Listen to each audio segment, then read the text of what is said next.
Hello, and welcome to this talk on trust, solidarity, and COVID-19. My name is Rachel Arie, and I'm a Hecht-Levi postdoctoral fellow at the Berman Institute of Bioethics at Johns Hopkins University. So before diving into the relationship between trust, solidarity, and COVID-19, I want to first define the terms of trust and solidarity.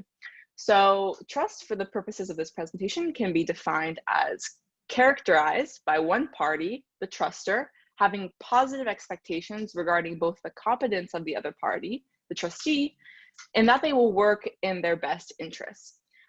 So many people across many different fields define trust slightly differently. And this was a definition published by Kaplan and Rowe over around 16 years ago in a paper commissioned by the Nuffield Trust in London. And this has been widely adopted in public health in slightly different variations. So in public health, trust is personified overall in two different ways. Interpersonal trust, meaning the doctor-patient relationship, for example, and organizational and institutional trust. So interpersonal trust in public health has been widely explored and written about. Organizational and institutional trust, less so.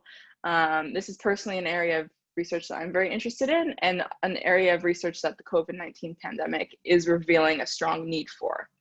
So an example of how trust, both interpersonally and institutionally, plays out in the COVID-19 pandemic is in light of vaccine hesitancy. Individuals can have an interaction with their healthcare provider that impacts the way they view the COVID-19 vaccine and ultimately whether or not they will get vaccinated. And also people's trust in the institutions that develop and divide the COVID-19 vaccine. For example, citizens' trust in government impact their trust levels in ultimately getting vaccinated or not. So as you can see, vaccine hesitancy exists on a spectrum. I love this figure created by Hannah Henry, with anti-vaxxers on one end and complete acceptors on the other. Important to note is that most people are vaccine hesitant, and that is okay. And because research has shown that trust is a significant contributor to vaccine hesitancy, there is an extreme interest of public health and the world at large right now to build trust with individuals, with communities, between countries, et cetera, internationally, in order to maximize vaccine uptake and minimize vaccine hesitancy. Moving on to defining solidarity, which was defined by Pranczak and Bucks in 2011 as shared practices reflecting a collective commitment to carry costs, whether those be financial, social, emotional, or otherwise, in order to assist others. And in light of the COVID-19 pandemic, solidarity, we've seen it a lot in headlines. It's been sort of adopted as a buzzword. It has been an emerging topic and field of research within public and global health over the last 2 decades or so, but especially in light of the COVID-19 pandemic, we're now seeing solidarity make its way into headlines, which maybe happened less pre-COVID-19. And so as you can see, based on these headlines shown in the figure in the slide, people use solidarity and define it slightly differently. And in this talk, I propose that this poses a major risk for utilizing solidarity to sort of be a tool in combating the COVID-19 pandemic, because there's really a lacking consensus about the definition of solidarity, even across public health professionals. And so if we're trying to define solidarity within public health, within global health, we want to go back to basics and look at how we define health, okay? So according to the WHO Constitution, health is defined as a state of complete mental, physical, and social well-being, and not merely the absence of disease or infirmity. So we could unpack that definition for an hour. It's something I like to do with students when I teach a public health course. However, for the purposes of trying to better define solidarity in light of COVID-19, I want to adopt the proposition that Dr. Sridhar Venkatapuram of I believe he's somewhere in England. He is a professor of global health, stated in his webinar lecture on justice, solidarity, and public health, hosted by the European Public Health Association in late September. So he stated that we as societies have a responsibility to distribute positive health and control disease equitably across populations. So when we're thinking about solidarity and COVID-19, we're not only trying to prevent COVID-19, we're trying to treat COVID-19 equitably across populations. And I think this is a very powerful definition of solidarity that could help us combat the pandemic moving forward.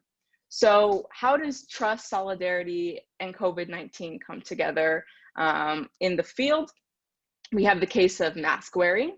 So individuals must trust the science behind masks in order to put them on, but they must adopt an attitude of solidarity in order to keep them on if they were to discover, for example, that they are not a high-risk population, or that the mask may do better for those around them, or may have a greater benefit for those around them rather than them individually.